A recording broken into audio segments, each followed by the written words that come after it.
નમસ્કાર, જોહાર। વાત કરીશું આપણે વાંસદા તાલુકાની। વાંસદા તાલુકામાં ગત 3જી તારીખે પ્રાંત સાહેબને એક આવેદનપત્ર આપવામાં આવ્યું હતું વાંસદા તાલુકા સરપંચ એસોસિએશન દ્વારા કે વાંસદા તાલુકામાં 6ઠા ધોરણના પ્રાથમિક શાળાના 6ઠા ધોરણના પુસ્તકો પ્રથમ સત્ર પૂરું થવાની તૈયારીમાં છતાં પણ આપવામાં નથી આવ્યા, જેને લઈને સરપંચો આક્રોશમાં હતા। આદિવાસી આગેવાનો આવ્યા હતા, એ પણ આક્રોશમાં હતા। એમણે પ્રાંત સાહેબને આવેદનપત્ર આપ્યું અને જણાવ્યું કે સત્ર પૂરું થવાની તૈયારીમાં છે, છતાં પણ પુસ્તક આવ્યા નથી। પ્રાંત સાહેબે ખાતરી આપી કે પુસ્તકો હું લાવવાના પ્રયત્ન કરીશ અને વહેલી તકે મળી જશે। એક અઠવાડિયું વીતવા છતાં પુસ્તકો ન આવ્યા। ફરી પાછા શિક્ષણ અધિકારીને નવસારી ફોન કરતા જાણવા મળ્યું કે એક અઠવાડિયાની અંદર પુસ્તકો આવશે, પણ રાતોરાત પુસ્તકો વાંસદા તાલુકા પંચાયતની કચેરીએ પહોંચી જાય છે। જ્યારે સરપંચ વિડીયો મૂકે છે કે અમે ટીડીઓ ઓફિસનો ઘેરાવો કરશું, ધરણા ઉપર બેસી જશું, ત્યારે પુસ્તકો રાતોરાત વાંસદા તાલુકા પંચાયતે પહોંચી જાય છે। ત્યારે પ્રશ્ન એ થાય છે કે આદિવાસી વિસ્તાર છે, આદિવાસી વિસ્તારના લોકોને શું અભણ રાખવાના પ્રયાસો થઈ રહ્યા છે? આદિવાસી વિસ્તારના બાળકોના પાયો જ કાચો રહી જાય એવા પ્રયાસો થઈ રહ્યા છે કે પછી આદિવાસી વિસ્તારના લોકો ફક્ત મજૂરી જ કરે એવા પ્રયાસો થઈ રહ્યા છે? એવું પણ ચોખ્ખું દેખાઈ આવે છે। જ્યારે પુસ્તકો આવ્યા ત્યારે સત્તાધારી પક્ષના બિલાડીના ટોપની જેમ ફૂટેલા નેતાઓ આવી જાય છે અને શ્રેય લેવા લાગે છે કે અમારા કહેવાથી અમે પુસ્તકો તાત્કાલિક મંગાવી લીધા છે અને બાળકોનું હવે ભવિષ્ય બગડશે નહીં। ત્યારે હું કહેવા માંગુ છું કે જ્યારે સરપંચ એસોસિએશન આવેદનપત્ર આપવા ગયું હતું ત્યારે તમે ક્યાં હતા? ફક્ત શ્રેય લેવાનો હોય તેમાં આગળ પડતા આવી જવાનું અને પછી વાહવાહી અને લાઈ લઈ લેવાની। એના માટે સરપંચ દ્વારા જે આવેદનપત્ર આપવામાં આવ્યું તે સરપંચોનો ગુસ્સો વ્યાજબી છે। સરપંચ શું કહે છે એકવાર સાંભળીએ। ભાઈ, જે તમે 3 તારીખે 5 સાહેબ થઈને આવેદનપત્ર આપ્યું, પ્રાથમિક શાળાના પુસ્તકો ન આવ્યા હતા, એ બાબતે શું કહ્યું?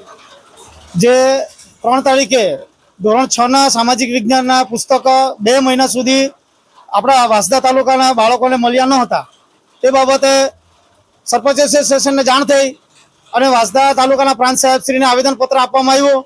અને આવેદનપત્ર આપ્યા બાદ પ્રાંત સાહેબશ્રીએ અમને જે આશા આપી હતી કે અઠવાડિયાની અંદર પુસ્તકો મળી જશે, ત્યારબાદ પણ પુસ્તકો આવ્યા ન હતા। પુસ્તકો ના આવ્યા છતાં અને ગઈકાલના રોજ મેં પોતે નવસારી જિલ્લાના અધિકારી સાહેબશ્રીને, શિક્ષણ ખાતાના અધિકારી સાહેબશ્રીને મેં ફોન કરી માહિતી લેવાનો પ્રયત્ન કર્યો, ત્યારે નવસારી જિલ્લાના અધિકારી સાહેબશ્રીએ મને પોતે એમ કહેતા કે અમે ગાંધીનગર જાણ કરી છે, અઠવાડિયા પછી પુસ્તકો આવશે। અને બપોરે અમે સરપંચ એસોસિએશન દ્વારા મેં પોતે રૂપિયાના સરપંચ એમ કરીને અમે તાલુકાનો ઘેરાવો કરવાનો આયોજન ચીમકી આપી અને રાત્રે 7:30 એટલે ગાંધીનગરથી પુસ્તકો આવી ગયા। તો અમને એમ લાગે છે કે આદિવાસી સમાજના બાળકોને ભણવા માટે પુસ્તકો 2 મહિના સુધી આવે નહીં। શું અમારા આદિવાસી આગેવાનો એવી આંદોલન કરવાની ચીમકી આપવા પડશે? ત્યારે જ આ સરકાર તંત્ર જાગશે। એટલે અમને એવું લાગતું છે કે આદિવાસી સમાજના બાળકોને અભણ રાખવાની આ સરકારની કૂટનીતિ છે। ગઈકાલના રોજ જે 7:30 પુસ્તકો આપ્યા, ત્યારબાદ સોશિયલ મીડિયામાં મેસેજ ચાલુ થઈ ગયા ભાજપના આગેવાનો દ્વારા કે 7:30 પુસ્તકો આપી ગયા। તો આ ભાજપના આગેવાનોને અમારે એમ કેવું છે કે 2 મહિના સુધી પુસ્તક ન મળ્યા હતા ત્યારે તમે ક્યાં ઊંઘી ગયેલા હતા? જ્યારે અમે આંદોલન કરવાની ચીમકી આપી, જ્યારે અમે આવેદનપત્ર આપ્યા, આવેદનપત્ર આપવા ગયા હતા ત્યારે તમે ક્યાં ઊંઘી ગયેલા હતા? એટલે અમારા આદિવાસી સમાજના એવા જાગૃત આગેવાનો જ્યારે આંદોલનની ચીમકી આપે ત્યારે ભાજપના આગેવાનોને આંખ ખુલતી છે એવું લાગે।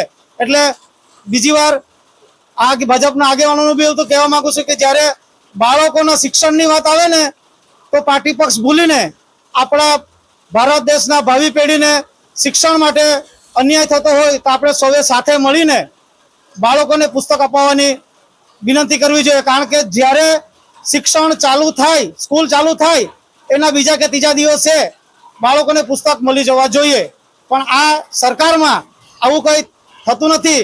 અને ભાજપના જે આગેવાનો મોટા મોટા બણકા ફૂકે કે અમે કરાયું અરે જે દિવસે આવેદનપત્ર આપવા ગયેલા ગયા વખત બે જ થયેલું કે અમારે આવેદનપત્ર આપ્યા પછી જ બાળકોને પુસ્તકો મળ્યા, એટલે અમારે આ જ કરવાનું. અને ભાજપના આગેવાનો મોટા મોટા બળકા ફૂંકતા જ રહેતા છે, એટલે હવે પછી આવું ચલાવવામાં આવશે નહીં.